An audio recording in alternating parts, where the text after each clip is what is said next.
할렐루야, 주님을 찬양합니다. 우리 주님의 은혜와 평강이 넘치기를 빕니다.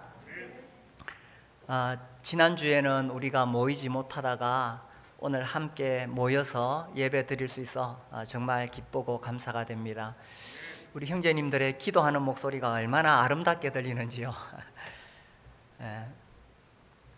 우리 가족은 토요일 점심 때는 다 함께 모이게 됩니다.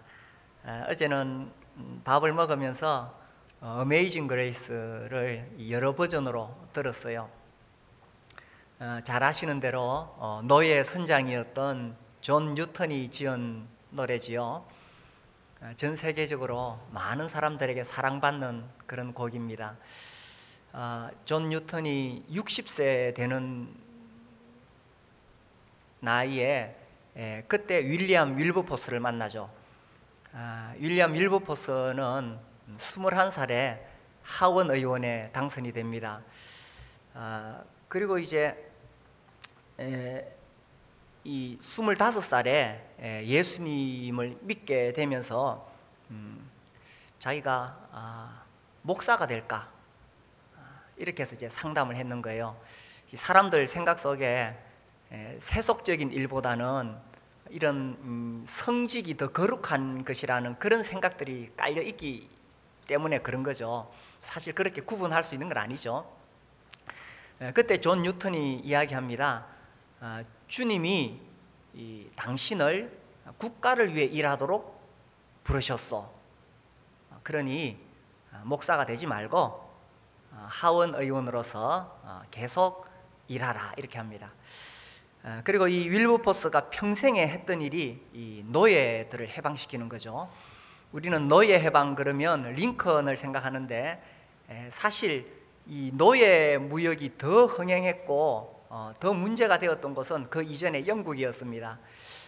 이 영국은 노예 중개 무역을 통해서 엄청나게 많은 부를 축적했고 그 당시에 이제 왕족들, 귀족들, 재벌들은 다 이 노예 무역을 통해서 돈을 벌고 있었거든요.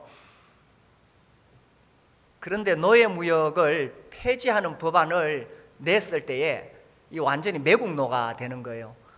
그래서 2차례나 암살의 위기도 넘기게 됩니다. 그렇지만 윌리엄 윌버포스가 150회나 노예 무역을 폐지해야 된다는 연설을 계속하고 그렇게 했죠. 그 당시 정말 열악한 상황에서 노예들이 잡혀와서 올 때에 예를 들어 한 배에 한 600명 정도 탔는데 이제 배를 건너오니까 400명 죽어버리고 200명만 살아남는 거예요. 너무나 비위생적이고 열악한 환경이니까. 그리고 그 노예들이 얼마나 부당한 대우를 받는가를 계속 알려주었습니다. 그렇게 해서 드디어 1807년에 노예 무역을 폐지하는 법안이 통과가 됩니다. 그러나 여전히 노예가 남아 있었죠. 그 뒤로 이제 1833년에 영국령 내에 있는 모든 노예들을 해방하라 하는 그 법안이 통과되고 그리고 3일 후에 윌버포스가 세상을 떠나게 됩니다. 이 한 사람의 이 훌륭한 지도자가 나타났을 때에 얼마나 많은 일을 할 수 있느냐 하는 거죠. 윌버포스가 그 외에도 노동시간 규제하는 법을 통과시킨다든지 또 어린이 노동법, 또 가난한 사람들이 병원에서 치료받을 수 있도록 이 정부에서 병원을 세우도록 한다든지 그런 여러 가지 많은 일을 합니다. 물론 그도 완벽한 사람은 아니었지만 이와 같이 하나님 앞에 헌신된 한 사람의 영적인 지도자가 얼마나 많은 일을 하는가 하는 거죠. 오늘 우리가 드디어 에스라 7장에 이르렀습니다. 여기 에스라라는 지도자가 나타납니다. 이 사람이 나타나서 그가 정말 하나님 앞에 잘 준비된 영적인 지도자로서 드디어 영적인 개혁을 이루어가는 겁니다. 7장 1절에 보시면 2일 후에라고 되어 있는데 2일 후에라는 말이 6장에서 7장 사이가 며칠이 아니고 58년입니다. 58년. 그래서 이제 6장까지는 드디어 다리오 왕 제6년에 성전을 재건하지요. 주전 516년입니다. 516년 2일 후에, 그러니까 58년 후에, 그래서 요 6장과 7장 사이에 페르시아 땅에서는 에스더 사건이 일어나는 겁니다. 그러니까 58년 동안에. 그리고 이제 7장에서 에스라가 예루살렘으로 올라옵니다. 페르시아에서 예루살렘으로 3번에 걸쳐 올라옵니다. 1차 귀환 스룹바벨. 그래서 우리가 6장까지 성전을 재건하는 걸 봤지요. 그 다음에 2차 귀환이 여기 7장의 에스라 귀환입니다. 에스라가 올라오고 나서 13년 뒤에 다시 느헤미야가 올라옵니다. 이렇게 3차에 걸쳐서 올라오게 됩니다. 스룹바벨은 성전을 짓기 위해서 올라왔고, 이 2차 귀환 에스라는 영적인 개혁이 필요하다는 것을 알았습니다. 성전은 잘 지어놨는데 또 세월 흘러가면서 사람들의 마음이 나태해지기 시작했는 거예요. 어느 시대나 개혁은 필요합니다. 이 시대 또 우리 교회에도 항상 이런 영적인 개혁이 필요하죠. 그리고 그런 개혁이 일어나는데 영적인 지도자가 필요합니다. 이제 에스라가 그런 지도자가 되었죠. 그런데 에스라가 어떻게 이런 영적인 훌륭한 지도자가 되었을까? 지금 살펴보려고 합니다.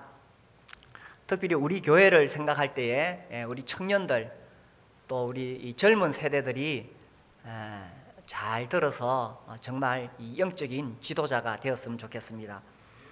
우리가 조금 전에 함께 성경을 읽었는데 1절에서부터 5절까지 지루하게 족보 이야기가 나옵니다. 성경 읽다가 우리가 족보 많이 나오잖아요.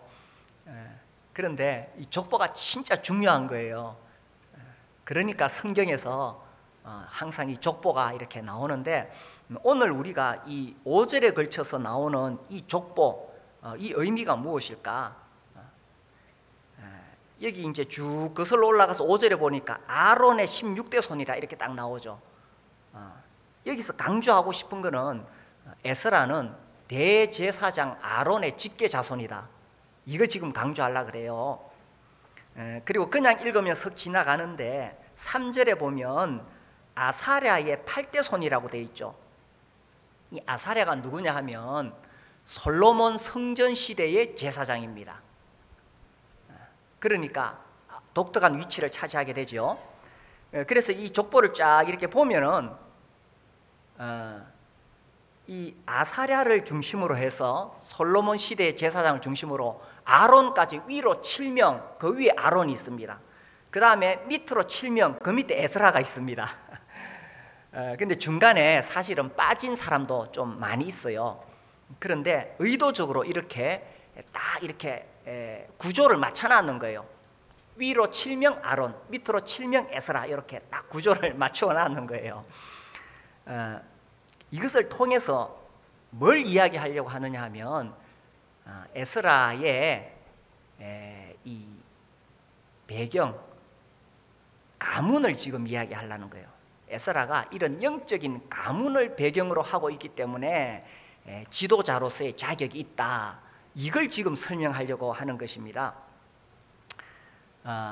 지금은 뭐 그렇게 족보, 집안 이런 거 안 따지지만 옛날에는 이런 거 많이 따졌잖아요. 그래서 결혼할 때 특히 뭐 그 집안이 어떤 집안이냐, 뭐 지금은 뭐 그렇게 하지 않지만 옛날에는 그런 걸 많이 따졌죠. 그래서 제가 청년 때 이런 유머가 있었는데, 멸치 아가씨가 문어 총각을 사랑했어요. 이 문어 총각하고 둘이서 참 서로 이 사랑이 깊어져서 멸치 아가씨가 이제 집에 와서 아버지에게 자기가 좋아하는 사람이 생겼다고 결혼하게 해달라고 다음에 인사시키러 오겠다고 했어요. 그래 그 총각은 참 성품도 좋고 인물도 좋고 직장도 좋고 그래서 내가 꼭 결혼하고 싶다고. 그래 이제 이 아버지가 물었어요. 그래 그 총각이 어떤 총각이냐? 그러니까 저쪽 이웃집에 사는 문어 총각이라고. 그러니까 아버지가 막 얼굴이 확 변하면서 막 무슨 소리 하냐고, 절대 안 된다는 거예요. 그래 이 딸이 깜짝 놀랐어요. 아니 아버지 만나보지도 않고 왜 무조건 반대하시는 거예요? 그러니까 아버지가 뭐라 그랬었어요? 뼈대 없는 집안하고 절대 혼인할 수 없다. 그래서 뭐 옛날에는 이런 가문이 중요했죠. 근데 이것이 중요할 수밖에 없는 것은 그 사람이 자라온 배경이 어떠하냐. 지금은 다 평준화되었지만 과거에는 그렇지 않았잖아요. 이 에스라에게 있어서 중요했던 것, 그는 정말로 영적으로 뼈대 있는 집안의 출생이라는 것입니다. 이런 배경에서 에스라와 같이 훌륭한 지도자가 나왔다는 이야기입니다. 지금 제가 어떤 세상적인 가문을 이야기하려는 것은 절대로 아닙니다. 이런 영적인 배경, 영적인 가문. 성경에 왜 레갑 자손 나오잖아요. 한번 찾아볼까요? 예레미야 35장에 보시면 이 예레미야가 그 당시 유다 사람들이 하도 하나님 말씀을 안 들어서 참 마음이 아플 때에 그때 이제 레갑 자손 이야기 나오잖아요. 35장 5절부터 제가 읽겠습니다. 내가 레갑 사람들의 후손들 앞에 포도주가 가득한 종지와 술잔을 놓고 마시라 권하매 그들이 이르되 우리는 포도주를 마시지 아니하겠노라. 레갑의 아들 우리 선조 요나답이 우리에게 명령하여 이르기를 너희와 너희 자손은 영원히 포도주를 마시지 말며 너희가 집도 짓지 말며 파종도 하지 말며 포도원을 소유하지도 말고 너희는 평생 동안 장막에 살아라. 그리하면 너희가 머물러 사는 땅에서 너희 생명이 길리라 하였으므로 우리가 레갑의 아들 우리 선조 요나답이 우리에게 명령한 모든 말을 순종하여 우리와 우리 아내와 자녀가 평생 동안 포도주를 마시지 아니하며 살 집도 짓지 아니하며 포도원이나 밭이나 종자도 가지지 아니하고 장막에 살면서 우리 선조 요나답이 우리에게 명령한 대로 다 지켜 행하였노라. 이 자손들 불러다가 포도주 마시라 그러니까 절대 못 마신다. 왜? 우리 선조 요나단이 자손들에게 명을 내렸는 거예요. 너희들은 포도주 마시지 마라. 그리고 뭐 포도밭 사고 이렇게 집 짓고 한 곳에 머물러 살지 마라. 그래서 장막 생활을 하거든요. 그 윗대 선조가 그렇게 말한 것을 이 자손들이 그대로 이렇게 지키고 있다는 거예요. 이 백성들이 하나님 말씀은 안 듣는데, 그래서 이런 모범을 주님이 보여주시고 이렇게 훌륭한 집안이 있지 않느냐. 그래서 선조가 한 말을 그대로 대대로 지켜내려온 집안. 그래서 우리 교회에 정말 이런 집안들, 그죠? 이런 가문들이 세워지기를 바라는 거예요. 제가 간혹 이제 이렇게 그런 분들 만나는데 자기 집안 대대로 장로 집안이네요. 우리나라에 초기에 복음이 들어왔을 때부터. 그렇다고 해서 교회가 막 크고 그렇지도 않은데 중간에 참 어려운 일도 많았고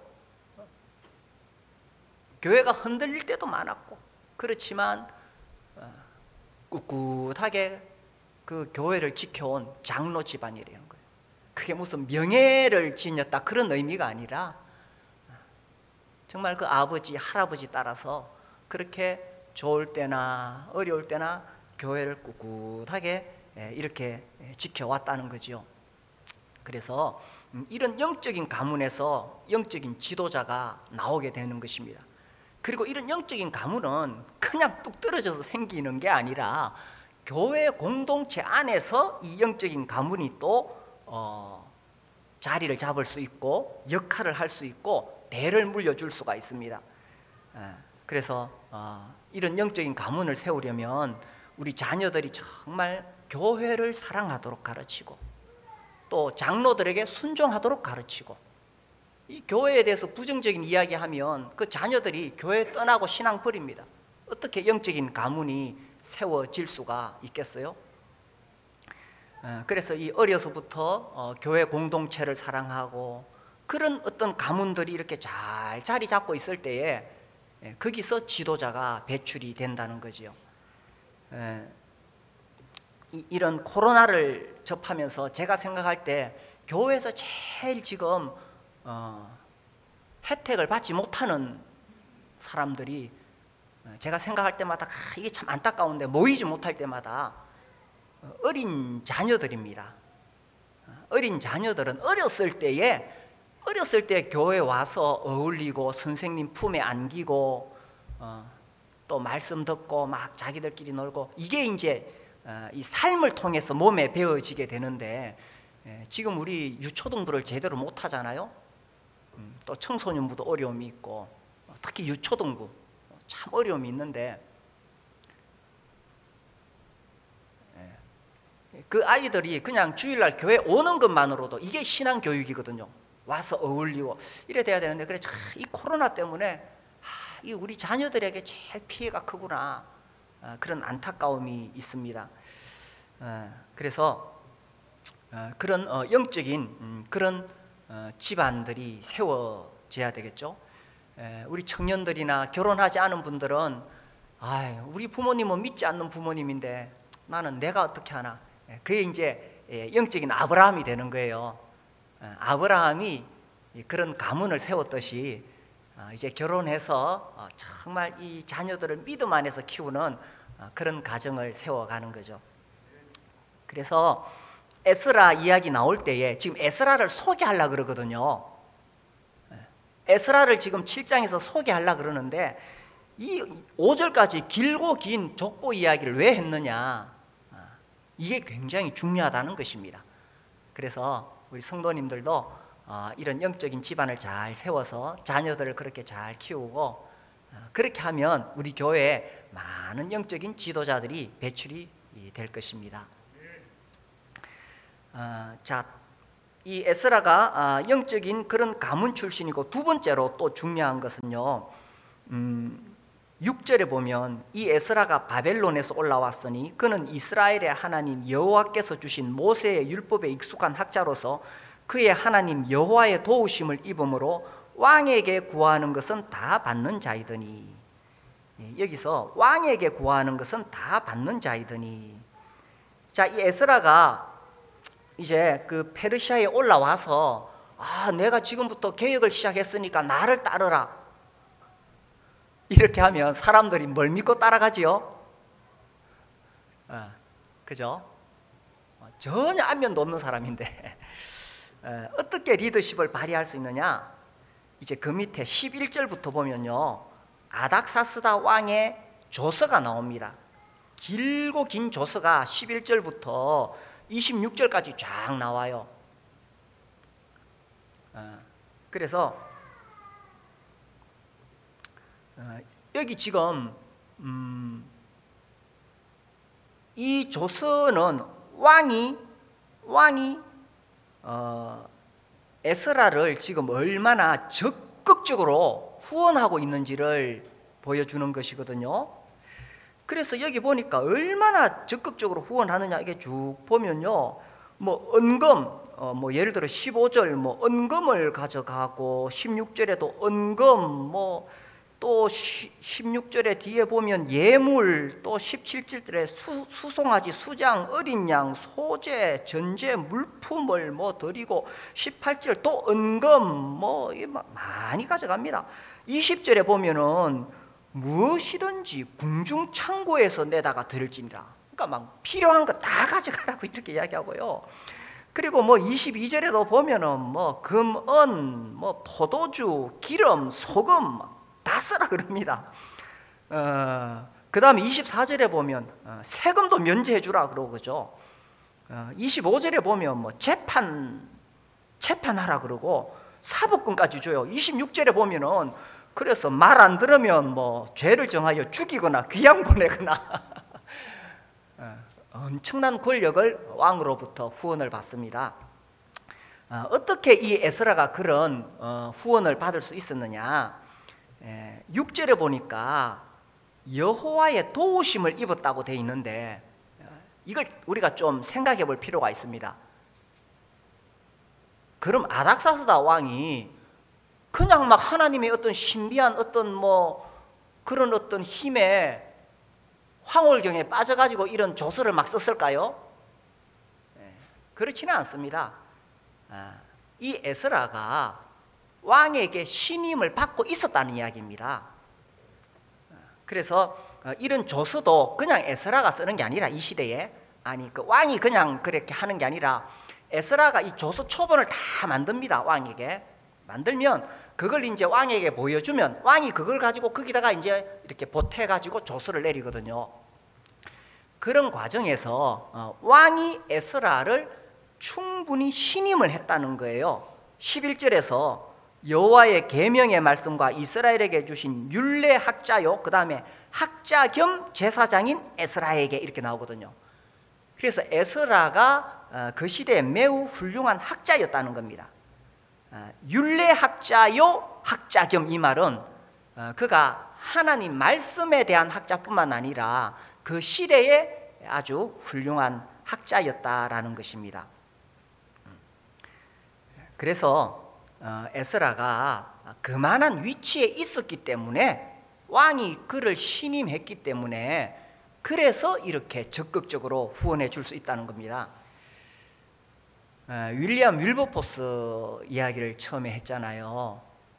그가 그만한 영향력을 발휘할 수 있었던 것은 이 사회적으로 그만한 위치에 있었고 실력을 가지고 있었기 때문에 가능했다는 이야기입니다. 물론 그 윌버포스 뒤에는 클랩함이라 그래가지고 정말 이 노예 폐지를 위해서 전문가들이 다 모였어요. 그래서 법학자들은 법안을 만들고 또 예술가들은 막 그림을 그려서 홍보하고 그리고 기도하는 사람들 정말 기도하는 그 영적인 그 후원팀이 있어가지고 했고 윌버포스도 정말 신앙으로 했는데 그가 그러나 단지 신앙만으로 한 것이 아니라 의원으로서 그만한 영향력을 가지고 있었다는 것입니다.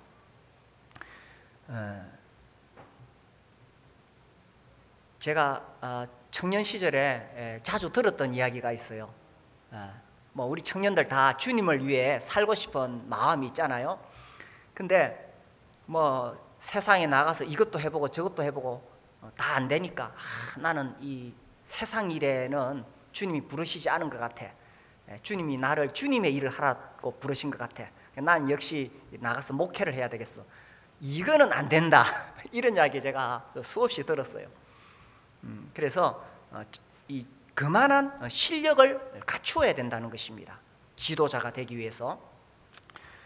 그러면 뭐 윌버포스처럼 의원이 되고 여기 나오는 에스라처럼 무슨 학자가 되고 대단한 어떤 고관 대작이 되어야 되느냐, 그런 것은 아니죠.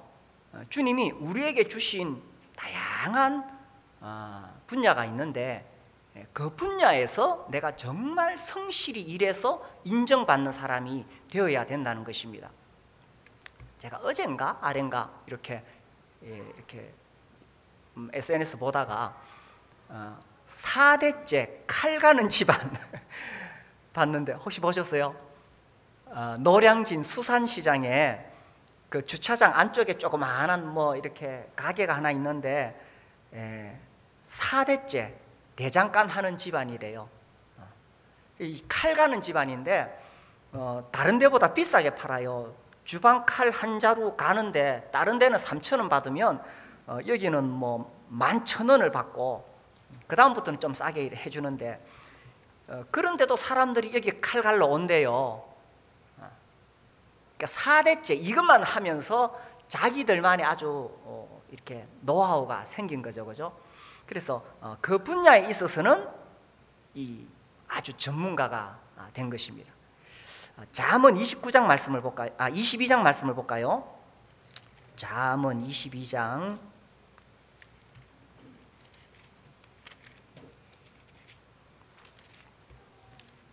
29절입니다. 자, 마스크 불편하겠지만 29절 같이 읽어볼까요? 네가 자기의 일에 능숙한 사람을 보았느냐? 이러한 사람은 왕 앞에 설 것이요 천한 자 앞에 서지 아니하리라. 자기 일에 능숙한 사람, 자기가 하는 일에 전문가가 되면 왕 앞에 서게 된다는 거죠. 그래서 이 에스라가 그만한 실력을 갖추었기 때문에 이 왕의 적극적인 후원을 받을 수가 있었다는 것입니다. 자, 그런데 이 에스라의 태도를 보세요. 6절에 다시 에스라 7장 6절에 그가 말하기를 그의 하나님 여호와의 도우심을 입음으로 왕에게 구하는 것은 다 받는 자이더니, 이렇게 말했습니다. 에스라가 이렇게 훌륭한 학자였지만 내가 이 정계에 나가가지고 이 왕에게 인정받고 또 왕의 신임을 받고 그만한 실력이 있다 보니까 왕이 나한테 이렇게 후원해 주더라. 그렇게 말 안 했죠. 에스라가 하나님 여호와의 도우심을 입음으로 왕이 이렇게 후원해 줬다, 이렇게 말합니다. 이게 에스라의 태도였습니다. 그렇죠? 그래서 이제 이 아닥사스다 왕의 조서가 길게 11절부터 26절까지 아까 우리가 대충 봤지만 정말 에스라를 후원하는 그런 이야기가 쭉 나오고, 27절에 보시면요, 우리 조상들의 하나님 여호와를 송축할지로다. 그가 하나님이 왕의 마음에 예루살렘 여호와의 성전을 아름답게 할 뜻을 두시고 또 나로 왕과 그의 보좌관들 앞과 왕의 권세 있는 모든 방백의 앞에서 은혜를 얻게 하셨도다. 에스라의 태도가 딱 느껴지죠. 사실은 그가 그만한 실력을 갖추고 왕과 아주 친밀한 관계에 있었기 때문에 일이 시작되었지만, 에스라는 이거 다 하나님께서 하시는 일이다. 사실 맞는 말이고, 그죠? 사실 맞는 말이고 그런데 사람들이 어리석어서 지 잘난 줄 안다는 거예요. 아이고, 저도 그랬어요. 나도 내가 잘나서 뭐 되는 줄 알았어요. 젊을 때 다 그렇죠, 그죠? 근데 조금씩 살아가면서 내 잘나서 되는 게 아니죠, 그죠? 내가 잘나서 된 게 아니고 우리 하나님께서 뜻을 두시고, 여기 그죠? 27절에 그가 왕의 마음에 예루살렘 여호와의 성전을 아름답게 할 뜻을 두시고, 하나님께서 뭔가 하시려고 뜻을 두시고 우리를 때로 높이기도 하시고 재물을 맡기기도 하시고 또 어떤 분야에서 성공하게 하시기도 하시고 지혜도 주시고 사람들에게 존중받게 하시고. 그 왜 그렇게 하시느냐? 나 잘나서 나 드러내라고 하시는 것이 아니죠. 하나님께서 어떤 뜻을 두시고 그렇게 하시는 것입니다. 그래서 내가 남보다 더 가진 것이 있으면, 오프라 윈프리의 말처럼 내가 남보다 더 많이 가진 것이 있으면 그것이 사명이다. 왜 하나님이 나에게 남보다 더 많은 어떤 재능 또 재물을 주셨을까? 하나님이 하나님의 어떤 그 선하신 일을 위한 뜻을 두시고 나를 그렇게 지금 높이시고 나에게 주신 거라는 거죠. 근데 우리 잘 몰라요, 그죠? 우리 교만해가지고 뭐 좀 하면 내가 잘나서 그런 줄 알아요, 그죠? 제 이야기 하고 있는 겁니다. 그래서 에스라가 이렇게 훌륭한 하나님의 손에 쓰임 받을 수 있는 영적인 지도자가 될 수 있었던 이유, 그가 정말 영적인 배경, 영적인 가문에서 잘 자랐을 뿐만 아니라 정말 사회적으로도 실력을 갖추었다는 것입니다. 하나님께서 그에게 주신 지혜와 재능을 따라 성실하게 실력을 쌓아서 그래서 왕의 후원을 받을 수가 있었다는 거죠. 자, 그런데 이것만으로 안 돼요. 그가 정말 하나님 앞에 쓰임받은 학자가 되는 데는 또 하나가 더 설명이 되고 있습니다. 에스라 7장 10절에 보시면요,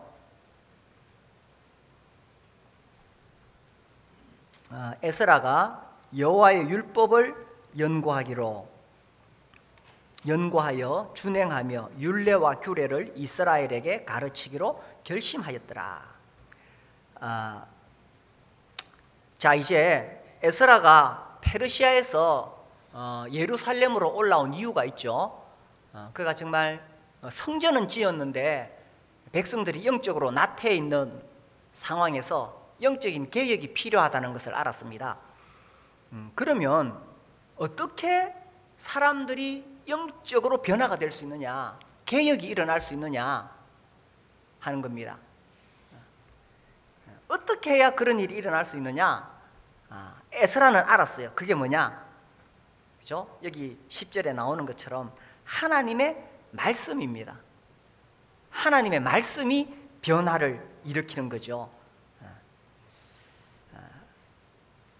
그래서 이 영적인 지도자가 갖추어야 될 가장 중요한, 아주 가장 기본적이 되는 것은 하나님의 말씀입니다. 하나님의 말씀이죠. 제가 이제 계속 최근에 그 종교개혁에 대해서 강의를 했는데, 이 종교개혁이 그 시대에 일어날 수 있었던 여러 이유 중에 하나가 인쇄기가 그때 이제 막 발전이 되고 있었고, 그래서 이제 이 문서가 확 이렇게 배포가 되는데 특별히 성경이 배포가 될 수 있었다는 거예요. 그 전에 이제 이 로마 카톨릭이 사용하던 성경은 벌게이트역이라 그래가지고 오래전에 제롬이 번역했는데 그 안에는 사실 오류도 있고 로마 카톨릭적인 요소가 많이 있어요. 근데 이제 에라스무스가 그 당시 여러 곳에 흩어져 있던 헬라어 신약 사본을 모으거든요. 그걸 이제 출판을 했어요. 루터도 그걸 읽고 쩌빙글리도 그걸 읽고 성경을 헬라어 그 사본 신약 성경을 직접 읽어보고서 눈이 막 번쩍 떠 있는 거죠. 그래서 루터가 이제 잠시 갇혀 있을 때에 그것을 독일어로 번역하게 됩니다. 이게 이제 성경이 번역되고 사람들이 성경을 읽으니까 막 눈이 깨어나잖아요. 그래서 로마 카톨릭이 성경을 자국어로, 그러니까 이제 이게 다 라틴어로 돼 있으니까 일반 사람들이 라틴어 성경을 못 읽잖아요, 그죠? 지금 뭐 영어 성경 다 들이대면은 읽는 분도 뭐 요즘은 많이 있지만은 뭐 다 못 읽잖아요. 그런 식이에요. 그런데 이제 이거를 자기 민족의 말로, 자기 나라 말로 번역을 하면은 읽을 수 있잖아요. 그래서 로마 카톨릭이 성경을 자국어로 그 나라 사람들 말로 번역하면 화형시켰어요. 그래서 이제 이 영국에서 종교개혁이 일어났을 때 이제 그 종교개혁이 막 그 바람이 불 때에 1525년에 이 망명했던 윌리엄 틴데일이 영어로 신약을 번역하거든요. 번역해가지고 이걸 이제 영국으로 이제 보내요. 나중에 이제 헨리가 1834년에 영국에서 이제 이 개혁이 일어나지만 그걸 보내고 그렇게 하거든요. 그리고 막 구약도 번역하고 이렇게 하거든요. 그런데 이제 틴데일이 잡혔어요. 잡혀가지고 1536년에 결국 화형당해요. 성경을 번역했기 때문에 화형을 당하는 거예요. 성경이 번역돼서 사람들이 성경을 읽으면 변화가 일어나니까, 그래서 로마 카톨릭이 어쨌든 성경을 못 읽게 하려고, 번역도 못하게 하려고 그렇게 했던 것입니다. 왜 그러냐 하면 이 성경을 읽고 하나님 말씀을 접하면 사람들에게 변화가 일어나기 때문이죠. 그래서 종교개혁자들이 외쳤던 것 중에 하나가 오직 말씀이잖아요. 말씀. 그래서 교황의 권위나 교회의 권위가 아니라 말씀의 권위가 최고이다. 오직 말씀, 이렇게 외쳤잖아요. 그래서 이제 에스라도 말씀이 사람들을 변화시킬 것을 알았기 때문에 여기서 말하는 율법은 뭐 우리를 정죄하는 그런 의미가 아닙니다. 여기서 말하는 여호와의 율법은 하나님의 말씀을 이야기하는 겁니다. 시편 119편에 나오는 것처럼. 현대 그리스도인들이 비틀거리는 이유가 뭐냐? 제가 봤을 때 이유는 하나입니다. 성경을 보는 시간보다 스마트폰을 검색하는 시간이 훨씬 더 많습니다. 이유는 거기에 있어요. 만약에 우리가 스마트폰 검색하는 시간 조금만 더 줄여서 하나님 말씀을 가까이 하게 된다면 이 코로나 벌루 이런 거 그리스도인들은 걸리지 않습니다. 주 1회 주일날 설교만으로는 부족합니다. 이게 그냥 설교고요. 성경을 직접 연구해야 됩니다. 여기 에스라처럼 성경을 연구해야 됩니다. 그래서 우리가 지금 수요일 날 특별히 이 삶 공부, 성경 공부 시작했잖아요. 그래서 수요일 날 나오셔서 들으시고 정말 여의치 않으시면 어떻게 잘 이야기하시면 동영상을 제공받을 수도 있습니다. 공개하진 않고요. 그래서 이 에스라는 말씀을 가르쳐야 된다. 말씀을 가르쳐야 된다. 말씀을 가르치기 위해서 먼저 해야 할 일이 있습니다. 연구해야 되죠, 그죠? 바르게 연구해야 됩니다. 그냥 가르치면 안 돼요. 특히 공적인 가르침은 뭐 자기가 그냥 성경 읽다가 큐티 하다가 깨달은 거, 주관적인 거 이거 가르치면 안 됩니다. 본인은 그것을 적용할 수 있지만은 공적인 가르침은 이 충분히 성경적인 해석이 필요합니다. 전문적인 훈련이 필요합니다. 그래서 어떤 그 전문적인 학자들로부터 배울 필요가 있죠. 저도 지금 신대원에서 2군데서 지금 온라인으로 강의하고 있는데 전문적인 성경 해석법을 배워야 됩니다. 내가 그냥 주관적으로 내 느낌 받는 그냥 글자 그대로 이렇게 받는 것이 아니라 본래 성경이 말하고 있는 말을 배우도록 하는 훈련이 필요합니다. 또 2번째는 신학교 나왔다고 되는 게 아니에요.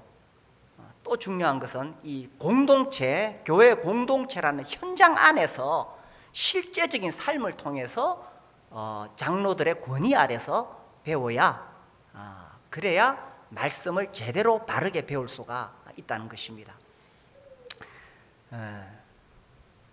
그래서 이제 이 바울이 디모데에게 이야기했죠. 디모데후서 2장을 볼까요? 디모데후서 2장 15절. 자, 이건 뭐 익히 잘 알려진 말씀, 잘 아시는 말씀이죠. 디모데후서 2장 15절에 보시면은 너는 진리의 말씀을 옳게 분별하며 부끄러울 것이 없는 일꾼으로 인정된 자로 자신을 하나님 앞에 드리기를 힘쓰라. 특별히 우리 청년들, 젊은 분들 정말 하나님 앞에 영적인 지도자가 되기 위해서 이게 정말 중요한 말씀입니다. 디모데후서 2장 15절 말씀 같이 읽어볼까요? 시작. 너는 진리의 말씀을 옳게 분별하며 부끄러울 것이 없는 일꾼으로 인정된 자로 자신을 하나님 앞에 드리기를 힘쓰라. 디모데후서 2장 15절 말씀. 아멘. 우리 청년들 정말 중요한 말씀입니다. 옳게 분별해야 됩니다. 옳게 분별하지 않고 무조건 지키는 것은 오류에 빠질 수가 있습니다. 이 분별한다는 의미가 아주 예리한 칼로, 이 외과 의사가 정말 예리한 칼로 싹 이렇게 필요한 부위를 잘라내듯이, 그래서 하나님 말씀을 연구해야 되죠. 그리고 에스라는 그 말씀을 자기가 먼저 준행한다 그랬죠, 그죠? 자기가 먼저 지켜보고 그리고 그 말씀을 가르친다고 그랬습니다. 그래서 이 하나님의 공동체에서 가장 기초가 되는 것, 가장 중요한 것, 사도들은 교회에서 뭐가 가장 중요한지를 알았어요. 사도들은. 그래서 이 구제에 있어서 문제가 될 때에 집사들을 세우죠. 그리고 사도행전 6장 4절에서 그렇게 말합니다. 우리는 오로지 기도하는 일과 말씀 사역에 전무하리라. 그렇죠. 이 교회 공동체에서 가장 기본이 되는 것, 기도와 말씀이죠. 그래서 사도들은 우리는 오로지 기도하는 일과, 그렇죠. 교회를 위해 영적인 지도자들은 기도해야 됩니다. 기도하는 사람이 지도자이고 지도자는 기도합니다. 우리는 오로지 기도하는 일과 말씀 사역, 하나님 말씀이 교회를 받쳐주고 교회를 붙잡아 주기 때문에 그렇죠. 제가 전에도 말씀드렸지만 뭐 설교, 요즘 좋은 설교 다 온라인으로 뭐 유명한 목사님들 다 들을 수 있습니다. 그러나 저는 그렇게 믿어요. 그 지역 공동체를 위한, 그 공동체를 위한 메신저를 주님이 매주 교회에 저는 세우신다고 믿습니다. 그래서 뭐 제 설교 뭐 다른 나라에서도 듣고 막 그럽니다. 뭐 다른 지역에서도 듣고 막 이렇게 막 저한테 연락도 옵니다. 그러나 제가 전하는 메시지는 우리 교회 성도들을 위한 하나님의 메시지라고 여겨지고, 저도 주님 이번 주에는 주님께서 무슨 말씀을 하시기를 원하십니까? 내 이야기 말고 주님 내가 가서 웅변하지 않게 해주시고 내 이야기하지 않게 해주시고 하나님이 하시고자 하시는 말씀을 전하게 해주십시오. 그렇게 기도하고 준비합니다. 그래서 이 말씀이 이 공동체를 변화시키고 우리를 붙잡아 준다는 거죠. 그래서 영적인 지도자가 되기 위해서는 하나님의 말씀을 연구하는 사람, 준행하는 사람, 가르치는 사람이 되어야 된다는 것입니다. 에스라가 그래서 영적인 지도자가 될 수 있었던 거예요. 그의 영적인 배경, 영적인 가문, 그리고 사회적으로도 그 분야에 있어서는 정말 탁월한 실력을 갖추었고 무엇보다 하나님 말씀의 사람이었습니다. 그래서 우리 교회에도 우리 교회에 정말 이 영적인 가문들이 우리가 이제 세워가는 겁니다. 영적인 가문을 우리가 세워가는 겁니다. 그래서 우리 자녀들, 우리 청년들, 우리 젊은 분들이 잘 배우고 훈련하고 특별히 하나님 말씀을 연구해서 교회 안에 더 훌륭한 그런 영적인 지도자들이 많이 일어날 수 있게 되기를 바랍니다. 기도하겠습니다.